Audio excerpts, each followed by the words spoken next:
Bapak Ibu Saudara yang dikasihi oleh Tuhan, pagi hari ini kita sedang memperingati ulang tahun gereja kita yang ke-25 tahun. Beri tepuk tangan bagi Tuhan Yesus. Karena ini bukan tentang kebisaan kita dan kemampuan kita, tetapi ini semua adalah tentang kemurahan Tuhan.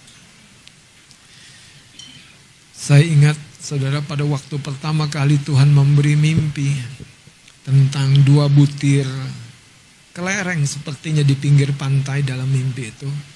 Dan ketika saya mengambilnya dari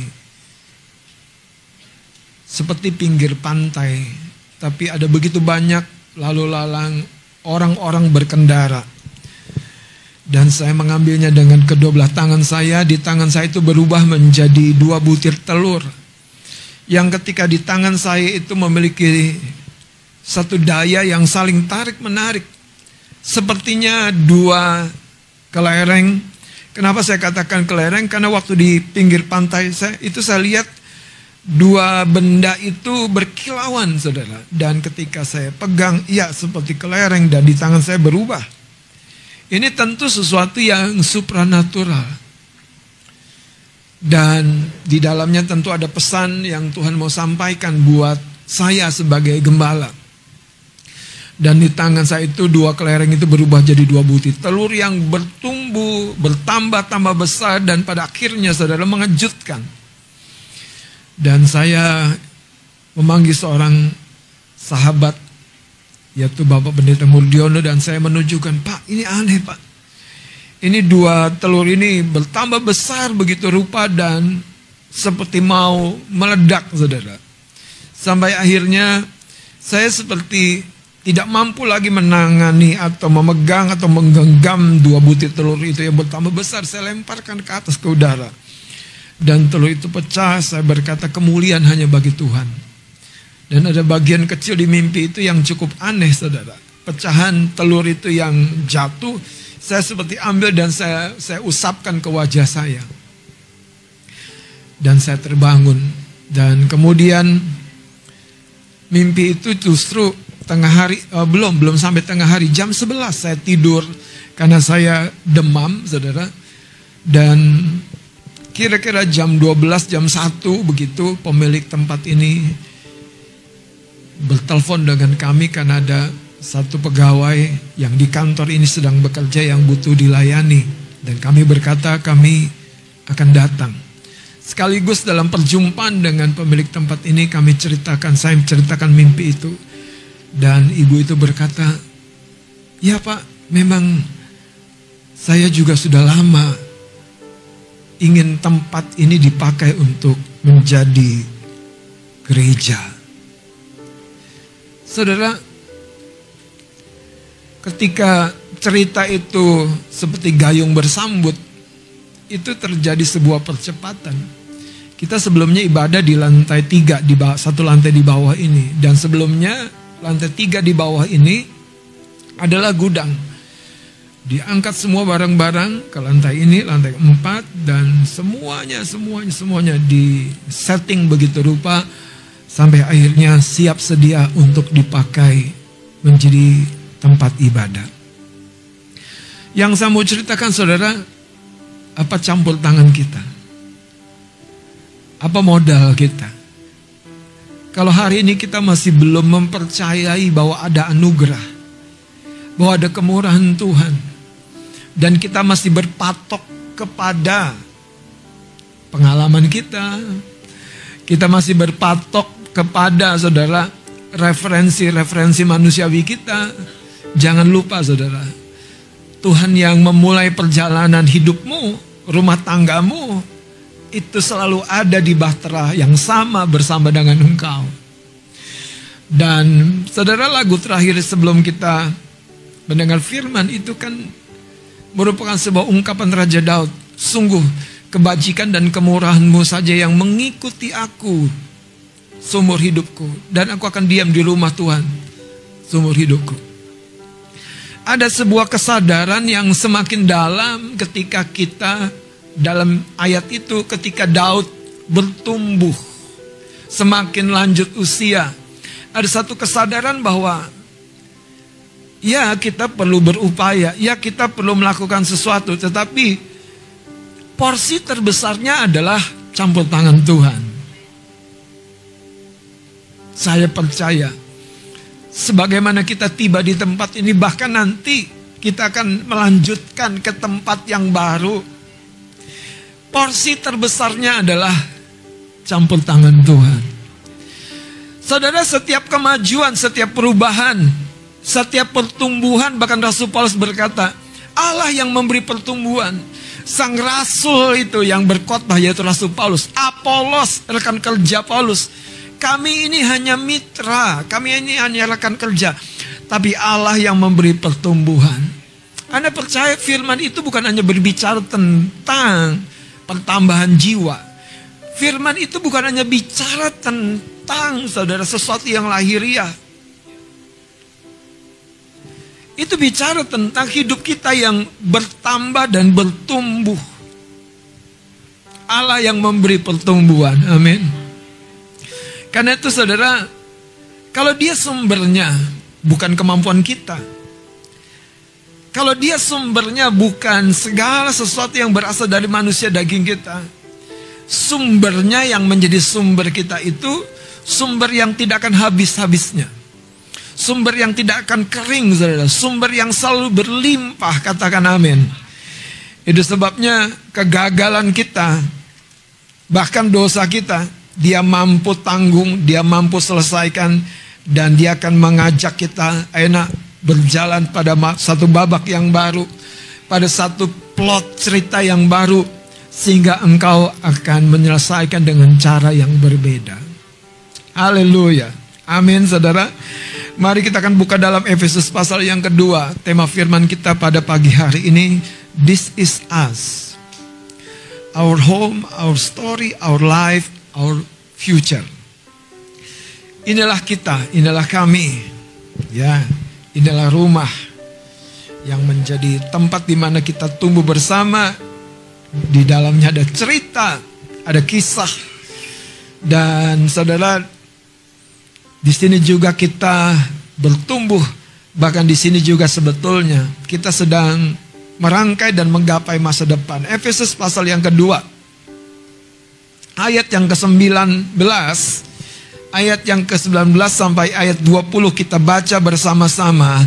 Mari kita bangkit berdiri. Kita akan baca bersama-sama dari ayat 19 sampai ayat 22. 3. Demikianlah kamu bukan lagi orang asing dan pendatang, melainkan kawan sewarga dari orang-orang kudus dan anggota-anggota keluarga Allah, yang dibangun di atas dasar para rasul dan para nabi, dengan Kristus Yesus sebagai batu penjuru. Di dalam Dia tumbuh seluruh bangunan, rapi tersusun menjadi bait Allah yang kudus di dalam Tuhan. Di dalam Dia kamu juga turut dibangunkan menjadi tempat kediaman Allah di dalam Roh. Haleluya. Puji Tuhan, silakan duduk. Saudara, Efesus ini, surat Efesus ini ditulis oleh Rasul Paulus dan disampaikan kepada orang-orang percaya dari berbagai kalangan. Karena kota Efesus kota yang cukup besar, bahkan kota Efesus ada beberapa kuil yang terkenal. Dan di kota Efesus, saudara, Rasul Paulus membangun gereja Tuhan. Kalau Anda lihat dari perikop di atasnya, ayat 11 khususnya, karena itu ingatlah bahwa dahulu kamu sebagai orang-orang bukan Yahudi menurut daging, yang disebut orang-orang tak bersunat, maksudnya dari suku bangsa yang lain, oleh mereka yang menamakan dirinya sunat, yaitu orang-orang Yahudi, yaitu sunat lahiriah yang dikerjakan oleh tangan manusia. Bahkan lihat ayat 12, bahwa waktu itu kamu tanpa Kristus, tidak termasuk kewargaan Israel, dan tidak mendapat bagian dalam ketentuan-ketentuan yang dijanjikan, tanpa pengharapan dan tanpa Allah di dalam dunia. Ayat 13 yang merupakan kabar yang sangat-sangat indah sekali dikatakan. Tetapi sekarang di dalam Kristus, Di dalam Kristus Yesus, kamu yang dahulu jauh, yaitu orang-orang bukan Yahudi, orang-orang yang tidak masuk dalam perjanjian Abraham, sudah menjadi dekat oleh darah Kristus. Ini sebuah pesan, saudara, yang menjadi satu pegangan untuk orang-orang bukan Yahudi.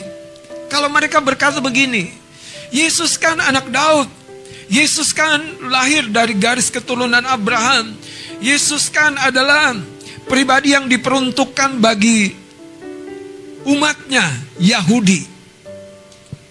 Tetapi Paulus justru sekarang menegaskan sebuah dasar pemikiran, sebuah dasar pengertian bahwa kamu ya dahulu jauh, tapi sekarang sudah menjadi dekat, bahkan sudah menjadi satu oleh darah Yesus.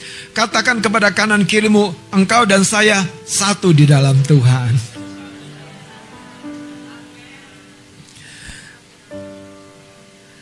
Mungkin cara makannya berbeda, dan termasuk banyak makannya berbeda. Mungkin saudara, ya, cara hidupnya berbeda, apapun yang berbeda. Tapi firman Allah berkata, engkau sudah dijadikan satu. Kalau di dalam satu kesatuan tetap ada perbedaan, justru di situ keindahannya. Bayangkanlah kalau jemari Anda jempol semua. Bagaimana Anda bisa membersihkan bagian tubuh Anda dengan jempol itu? Bayangkanlah saudara kalau jemari Anda kelingking semua. Tidak ada sebuah pujian yang akan dilepas. Sebaliknya, gimana kira-kira kalau pakai kelingking?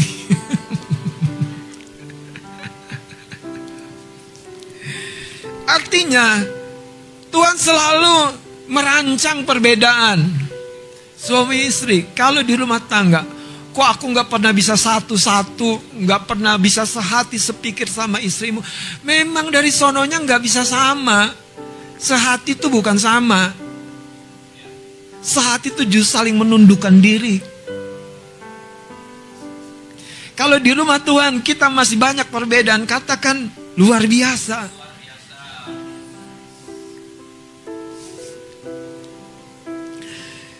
Dan hari ini saudara, kita harus tahu, pertanyaannya adalah, Tuhan sedang membawa kita kemana? Tuhan sedang membawa kita mengalami penggenapan dari seluruh janjinya, seluruh rencananya. Makanya ada satu prinsip begini, dengarkan saya. Kalau Anda membayangkan sebuah pohon beringin, bagaimana ceritanya bisa menjadi sebuah bonsai, pohon bonsai. Padahal kita tahu pohon beringin adalah jenis pohon yang kalau dibiarkan tumbuh, itu sangat-sangat menggurita, besar sekali akar-akarnya, besar sekali, rindang sekali daunnya. Tapi kenapa bisa?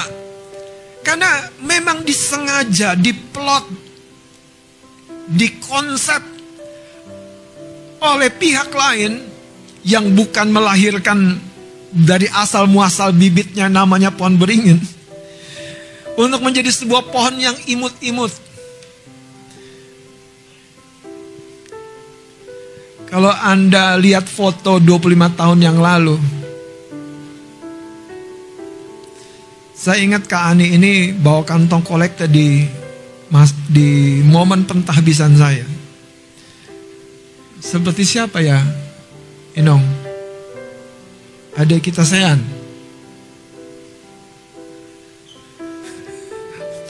Bawa kantong kolektor. Kebaktian jemaat umum masih pakai gitar genjrengan. Dan kalau mau jemaat bisa nyanyinya bagus, mainnya harus lebih kencang supaya mereka dengar musik. Kalau sekarang bisa musiknya lebih kencang. Pindah lagi saudara kebaktian di Tanah Kusir, di rumah keluarga Tagalung, mama mertua saya. Kalau pulang kebaktian rata-rata baju selalu basah. Karena AC-nya selalu cukup-cukup saja. sisanya tergantung yang hadir. Ada yang bawa baju 2 supaya kalau udah basah bisa ganti, ada yang bawa kipas sendiri. Tapi Tuhan tuh sayang, saudara. Dayanya dinaikin, ditambah AC-nya, dan tidak lama itu datanglah mimpi itu. Tapi yang saya mau ceritakan begini, saudara. Sebelum semuanya terjadi, ketika kita di demo dari Pondok Cabe, ada sebuah masa yang namanya sebuah ujian, saudara. Teman-teman ditawari, ada sebidang tanah cukup luas, kalau tidak salah 2000 meter. 2000 meter. Kalau dibangun dengan satu izin mendirikan gereja, dan kami bisa pakai paling tidak beberapa gereja di situ. Karena satu izin pembangunan. Nah, waktu itu ditawarkan lah. Teman-teman bilang, saya segini. Saya ditawarkan, Pak Robert mau berapa? Ini kan mikir, saudara. Dari mana, Tuhan? Dari kantongku nggak bisa, apalagi dari kantong yang lain. Karena memang jelas, saudara, nggak ada yang diandalin. Hidup ini justru, tau nggak? Kalau nggak ada yang diandalin tuh makin asik, makin seru. Tapi kalau ada yang diandalin, wah, kegagahan kita tuh suka muncul. Kok Tuhan nggak bela aku? Kok Tuhan nggak tolong aku? Masalahnya kamu terlalu gagah. Kegagahanmu itu yang kau kedepankan. Tapi justru, saudara, kalau kita merendahkan diri, Tuhan yang meninggikan kita. Jadi kan saya ditanya, Pak Robert mau berapa ratus meter? Saya mikir-mikir toh, apa yang mau dijual? Emas gak ada. Sertifikat rumah, apalagi?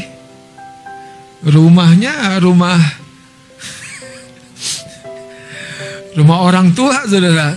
Dan akhirnya saya jujur berkata, dengan agak lemes, saudara. Tahu gak sih, saudara, kalau di antara teman-teman gitu, teman-teman para gembala ditanya kan, gak usah beli tanah deh. Lu mau makan apa? Kita mikir kan. Yang lain pesen steak, yang lain pesen ini.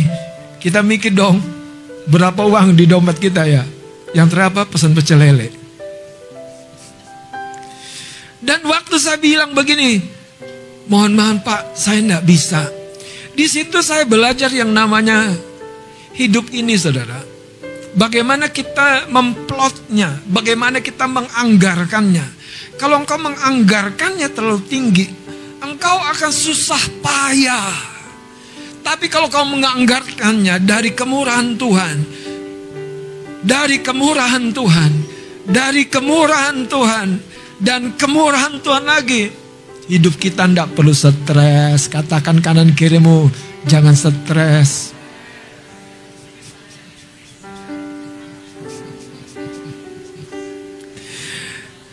Ada anak-anak kita yang mau kuliah ke luar negeri, mulai papa mamanya tepok jidat. Kamu pikir papa mama ini punya kebun sawit di sana? Saudara, justru Tuhan mau berkata, kalau kamu mikirnya gitu, kalau kamu memplotnya begitu, hidupmu hanya akan menceritakan tentang semua kebisaanmu. Satu sisi yang lain, semua ketidakbisaanmu, ketidakberdayaanmu. Hidup ini tentang kemurahan Tuhan. Hidup ini tentang kasih sayang Tuhan.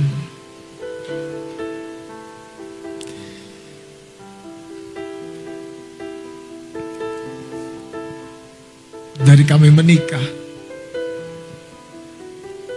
kami lihat kemurahan Tuhan. Teman-teman, Bapak Ibu, kalau Anda punya motor butut, itu kemurahan Tuhan. Setiap ada perkara kecil, ingini perkara besar. Ada amin? Iya. Tapi jangan ingini perkara besar, yang kecil gak diurus.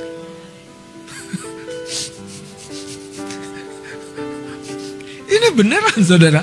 Kalau Anda didapati setia seperti Daud, mengurus 2-3 ekor kambing domba, Tuhan mengangkat Daud menjadi apa?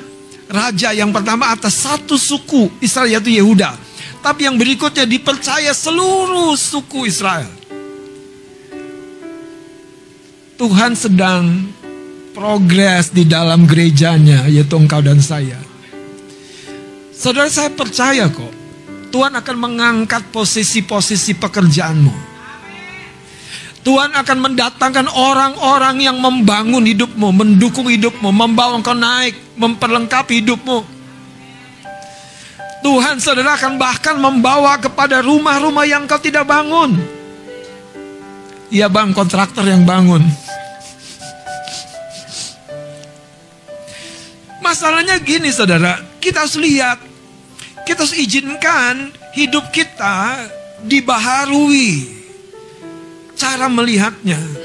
Nah, Rasul Paulus mengalami sebuah pergumulan yang cukup serius ketika mengajar jemaat Tuhan di kota Efesus ini, untuk memperbaharui cara mereka melihat, terutama tentang Yahudi bukan Yahudi. Kalau aku bukan Yahudi, aku nggak mengalami janji Tuhan dong. Aku nggak mengalami blessing Tuhan, berkat Tuhan. Saudara, ini bukan bicara dari mana sekarang, tapi siapa kita sekarang. Anda mau kemana ke depan? Kita tidak mungkin sangkali masa lalu kita. Gak mungkin. Justru kita harus berdamai dan bekerja sama. Satu ketika Yakub bergulat dan akhirnya pangkal pahanya terpelecok dan dia jalan tidak dengan sempurna. Tapi justru Yakub, dari titik itu, dari poin itu, Yakub sadar bahwa kenapa aku mengandalkan semua kebisaanku. Dengan cara apa? Yang pertama, kakaknya sendiri. Kelihatan kan si Esau datang capek, lelah, wah kesempatan nih. Yakub itu orang yang cerdik, ditambah agak licik.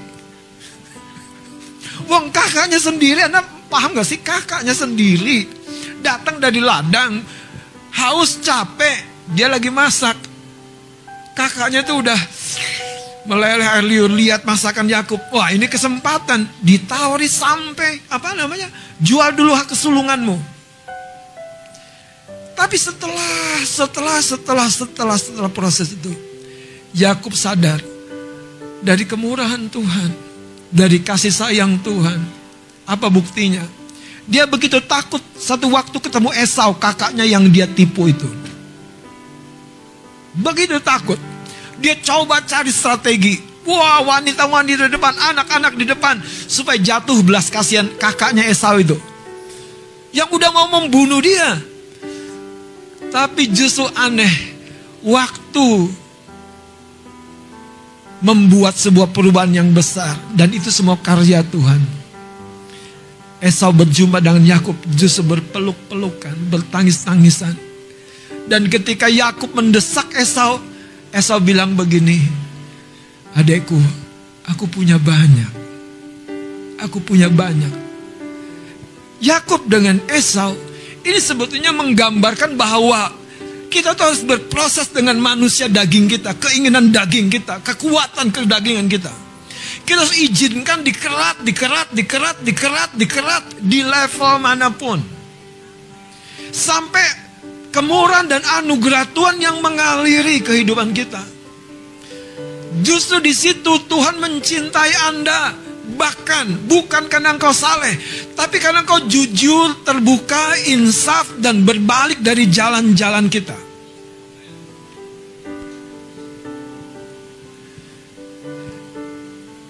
Tuhan mencintai kita karena kita berbalik.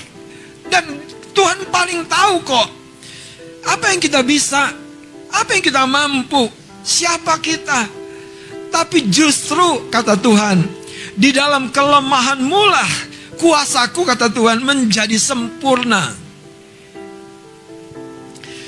Tuhan masih punya cerita di rumah ini. Tuhan masih punya story yang jenisnya akan datang. Jangan tanggapi seperti seorang yang sudah terlalu lelah, terlalu letih.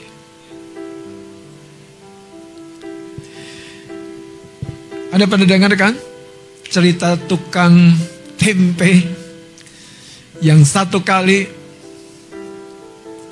dia bikin tempe, tempenya masih setengah jadi.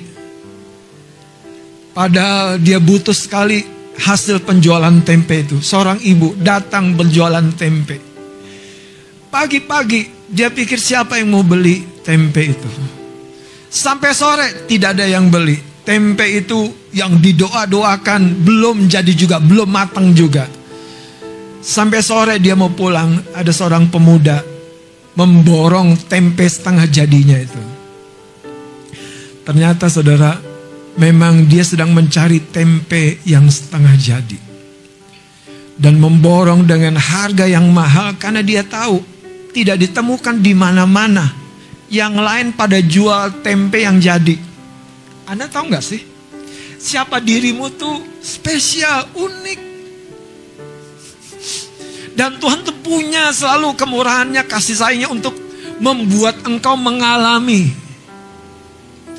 Tuhan, aku gak bisa ini, gak bisa. Tenang, aku akan lengkapi engkau dengan orang yang bisa. Yang penting kau menyerah saja. Ibu ini pulang dengan bersorak-sorai. Dan ternyata ketakutannya bahwa tempe yang setengah jadi ini tidak ada yang beli. Justru sebaliknya, malah ada yang memborong dengan harga yang mahal. Cara Tuhan tuh selalu bertolak belakang. Hari ini, katakan kepada jiwamu, kisahku ada di dalam kemurahan Tuhan.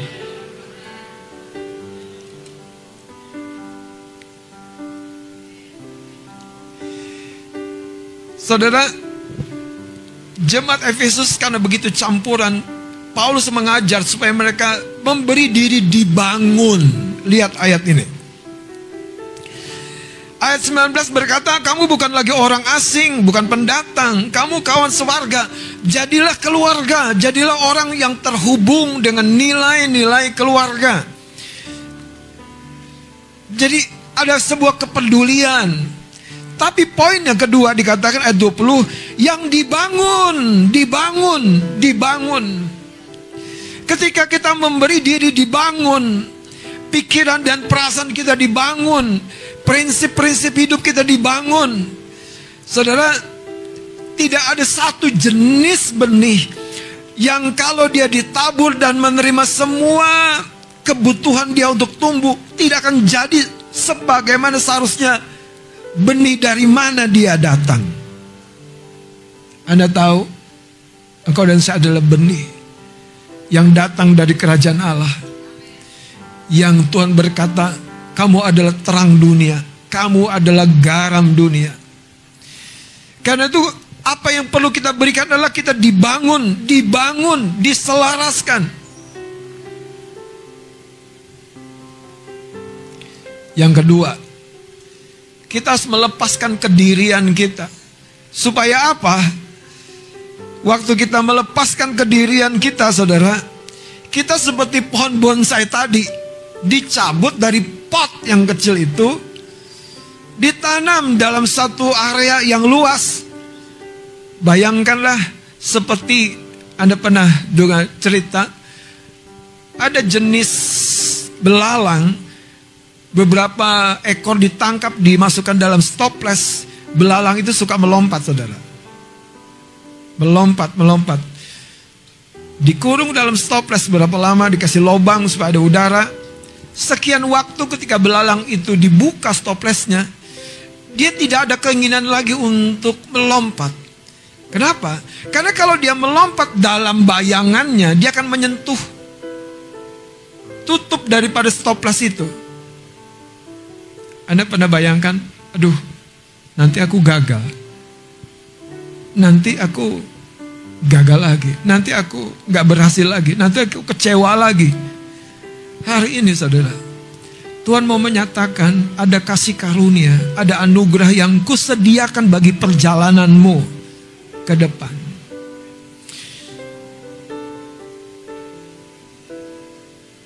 izinkan apapun yang dunia cetak di dalam diri kita, apapun yang dunia bentuk di dalam diri kita, menjadi siapa kita sekarang, dibangun, dibongkar, diselaraskan.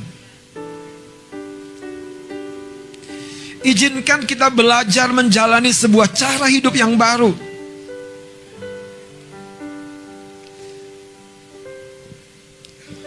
Saudara, bangsa Israel keluar dari tanah Mesir menuju tanah perjanjian. Tapi dalam perjalanan proses di padang gurun itu, mereka menolak Tuhan yang mengetahui segala satu pergumulan mereka di padang gurun. Mereka menolak Tuhan dan akhirnya mereka diizinkan Tuhan 40 tahun berputar-putar di padang gurun. Sampai akhirnya generasi pertama yang keluar dari Mesir hanya Yosua dan Kaleb yang masuk ke tanah Kanaan. Saya berdoa kita seperti generasi Yosua dan Kaleb. Apapun kondisinya, tetaplah percaya. Apapun keadaannya, tetaplah berharap. Apapun kondisinya, tetaplah berdoa. Apapun keadaannya rasa tidak mungkin, tetaplah bekerja sama. Jangan keluar dari komunitas. Jangan lari dari komunitas. Tetaplah terhubung, saudara. Karena saya percaya, itulah pesan yang sebetulnya Rasul Paulus sedang sampaikan. Kamu sekarang menjadi satu di dalam keluarga Allah.